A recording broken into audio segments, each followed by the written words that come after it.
Okay, hello everyone. Welcome back to Shay's Hobby Dog Bay. This is Wednesday night. It is October the 17th, 2018. It's 8:52 p.m. at night. Hubby's in the bedroom. I don't think he's asleep yet. He's listening to something on his phone. Elizabeth's in her room, yakking on the phone. And so, this is another booktube video. It won't go up tonight or today or tonight, whatever, however you want to say it, blah blah blah blah blah. I'm gonna put it in stock for another day, but another day soon, so it may be tomorrow. But anyway, I have read some more of my Agatha Christie book, The Clocks. This is a fun, very interesting and funny book, y'all. So, okay. So, you know, there's the cop, the Inspector Hardcastle is his name. And then there's his friend, and his name is Colin Lamb. And so, the Colin Lamb is the one that he's trying to find somebody for some kind of business that I don't understand, remember? And so he was walking along trying to find a certain number of a house in this neighborhood on this street. And he couldn't find it. You know, they had all the other numbers, but they didn't have this one, and that was confusing him. Well, he kept, you know, walking back and forth. Well, this girl runs out of a house screaming and kind of collides into him. And so she told him about finding the dead body, and there was a lady trying to walk on him or step on him or whatever. So, you know, he went in the house and checked everything out, blah, blah, blah. I've told all that.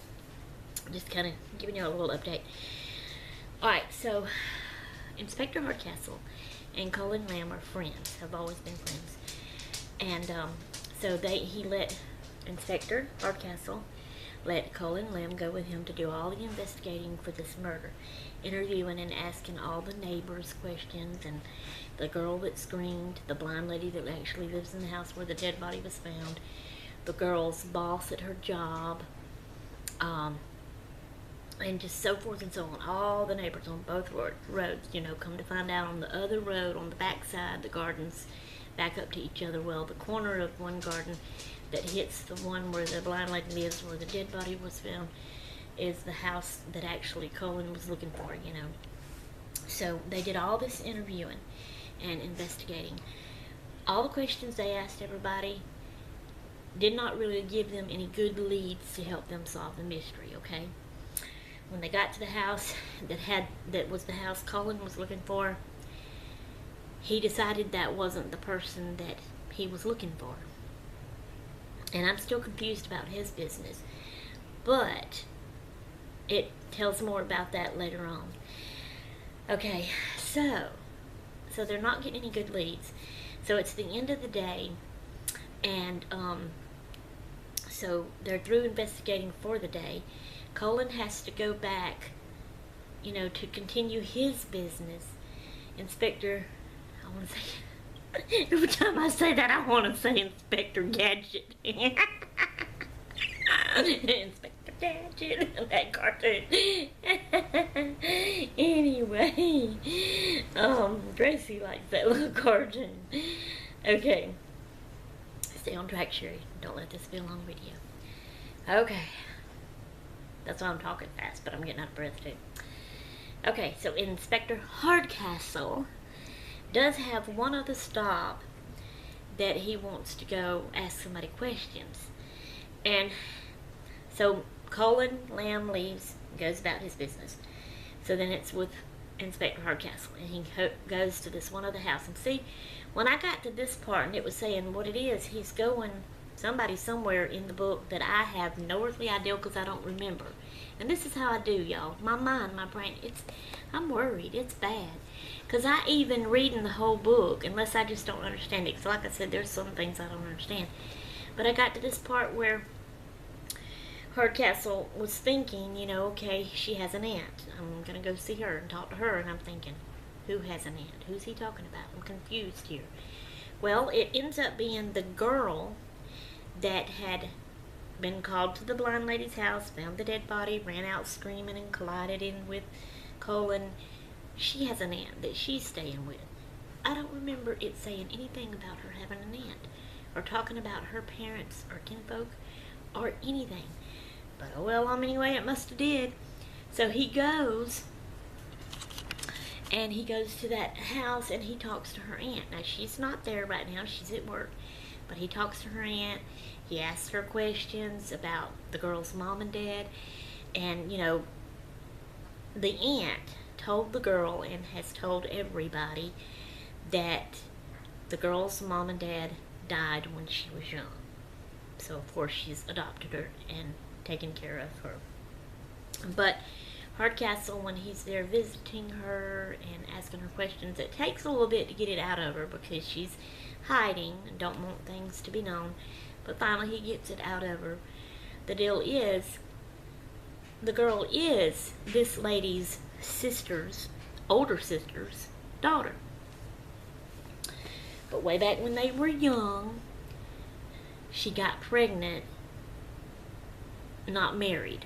And, you know, back in them days, that was, you know, a bad thing. And no. And it really should still be today. But the world thinks it's so normal and okay. But anyway, so that was like a shameful thing back then. So anyway, she had, which, let me see if I can remember right now. I think the dad did get killed in a war thing or something. Their dad. You know, this aunt and her older sister, the girl's mama. Their dad got killed. Their mom supposedly is probably still alive, but they ain't heard or seen from her in a while or something like that, if I'm remembering right. But anyway, so what it is, when she found out she was pregnant, she goes to her baby sister, which is this girl's aunt, and she, you know, asks her to help her. You know, will you adopt her? Will you take her? They agreed. So she agreed, okay, I will. So the mama of the daughter named her one name. The aunt named her another name. So they call her the name the aunt gave her. They don't call her the name the mama gave her. The mama gave her Rosemary. They don't call her that. The aunt gave her, I can't remember now what her name is that she goes by. But anyway, there's something about that first name that her mama gave her, because it even talked about that later on. You know, it's like the inspector is thinking, you know, something about that name, something about it means remembrance, romantic remembrance, reminiscence, or something like that.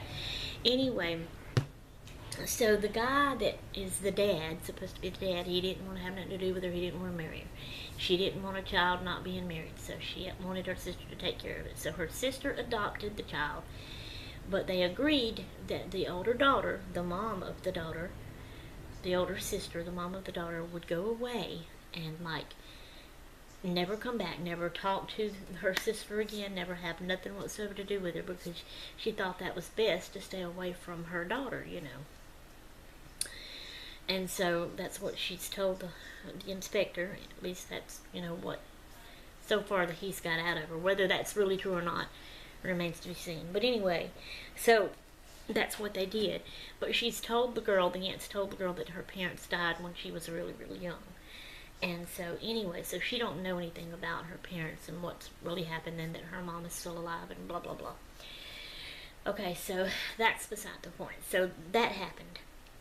And then it went to Cole and Lamb. So he goes to his boss that's got him doing this other business, and he talks to him, and he ain't got nothing good to give him, and the boss is upset and fussing with him and blah, blah, blah, blah. But the way he had to go, now wait a minute, let me make sure I'm not getting, let me think a minute, hang on, because I don't want to get it messed up.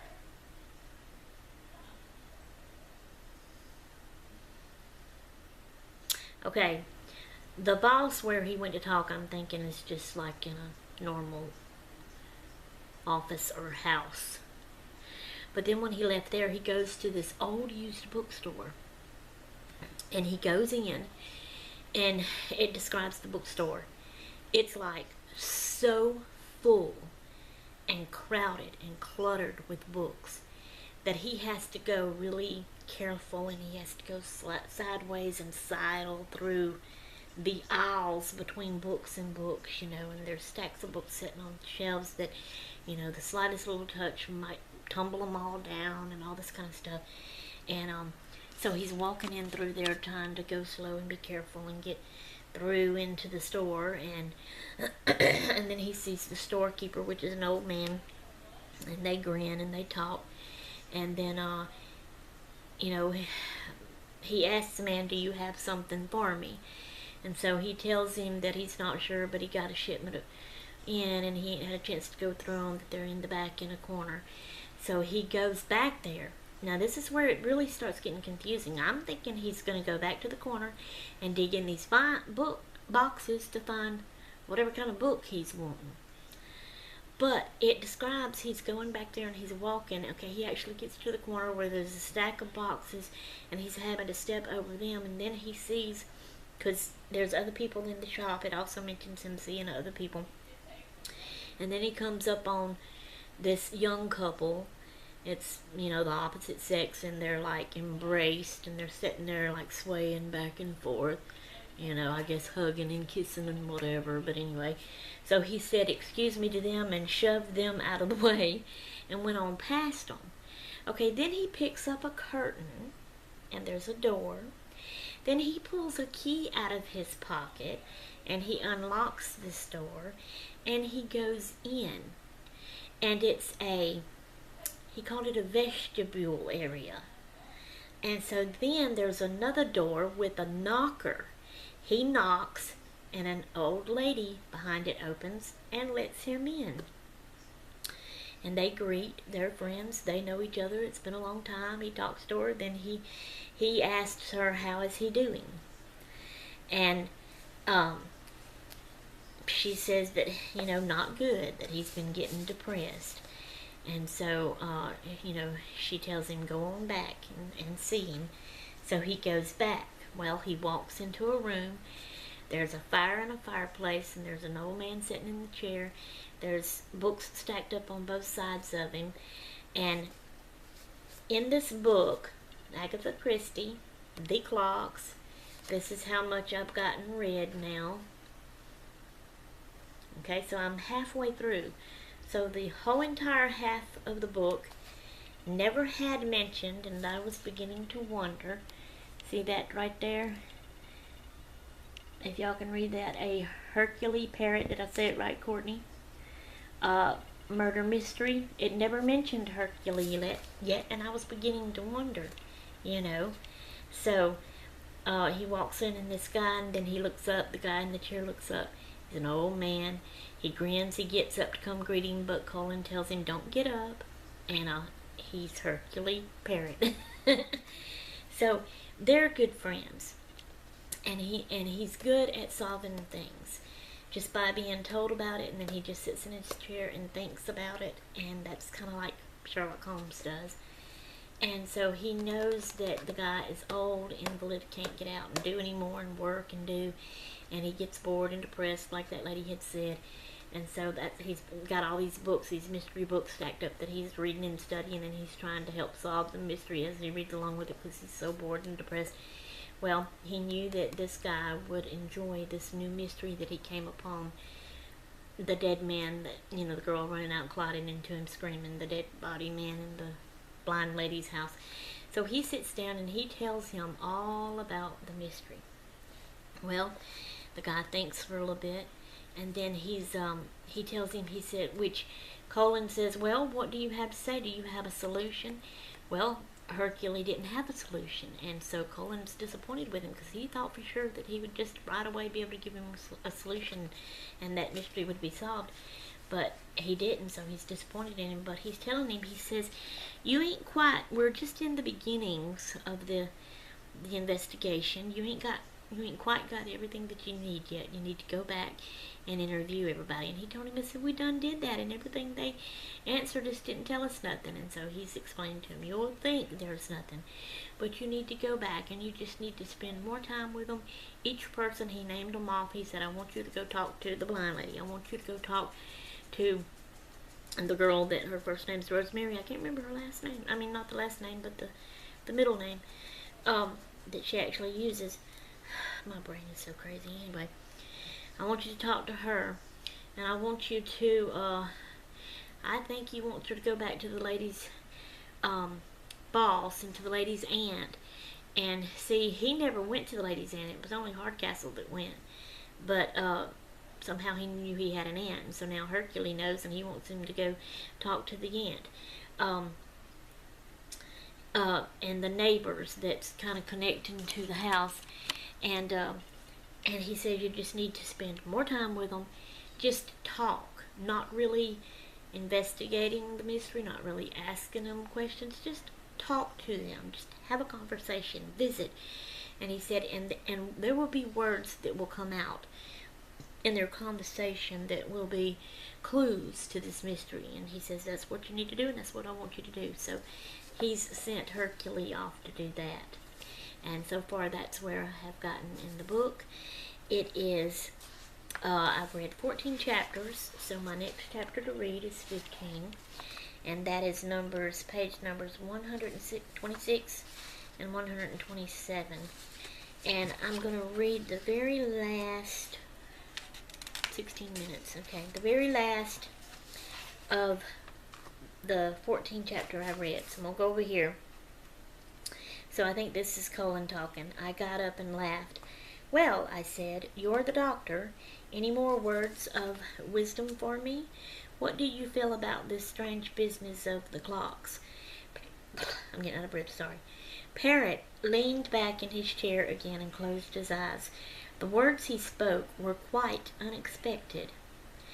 The time has come, the walrus said, to talk of many things, of shoes and ships and sealing wax and cabbages and kings, and why the sea is boiling hot, and whether pigs have wings. He opened his eyes again and nodded his head. Do you understand? He said. Quotation from the walrus and the carpenter. Alice through the looking-glass. Exactly. For the moment, that is the best I can do for you. Monsieur, reflect upon it. So, that's the end of that chapter. That's where I've gotten to. And so, it's kind of getting exciting and interesting. I'm curious about the girl's name and her mom. And I'm curious about the bookstore. I mean, in the that door, how he got to that man's house in the back. Maybe he just lives behind the bookstore. I don't know. That's just kind of, interesting to me. And then I'm just, interested in also the business of what Colin was into and doing. I want to understand it more. I wonder, undoubtedly it all ties in somehow, usually always does. So anyway, that's where I'm at on my book. I'm excited. It's getting more and more interesting. I'm going to read another chapter tonight. Probably just one chapter. It's 9:10. I'm trying to get myself around to really go to bed earlier tonight. I got my Grace girl coming tomorrow. I texted Katie. I told her to be sure and bring her baby doll and blanket. So tomorrow me and Grace are going to have some fun. We're going to play with our baby dolls. I'm so excited. I don't want her to see it at first when she comes in. So I've got her all covered up and hid completely. Because like I said, I don't want her to see it at first. I want to actually, what my plan is, and I know Gracie can understand some things that I talk about, but then sometimes she don't listen very well and go off and try to do something else, but I want to really sit down with her and talk to her. That's why I wanted her to bring her doll. I'm going to hold her doll. I'm going to talk to her about the baby doll, explain how that one's a toy and how it looks like a doll and it don't really look like, a real baby doll. And we're 19 minutes, I gotta hurry. And I'm gonna show her my hands, and I'm gonna see my veins in my hands. I'm gonna show her hers, and I'm gonna look for some veins and show her. And then I'm gonna say, see how this baby doll, you can't see veins? And then I'm gonna say, Granny's got a baby doll. The baby doll looks like a real baby. You can see its veins in it. It's not a toy. We can't play with it. We can't drag it around. We got to be careful and hold it good sitting down in a chair. And I'm going to show it to you, but you got to be careful to it. And then when I show her, I'll show her the veins and stuff in it and all of that. I want to explain it all to her. Okay, I got to go. I'm out of here until next time I'm done. I'm going toodaloo.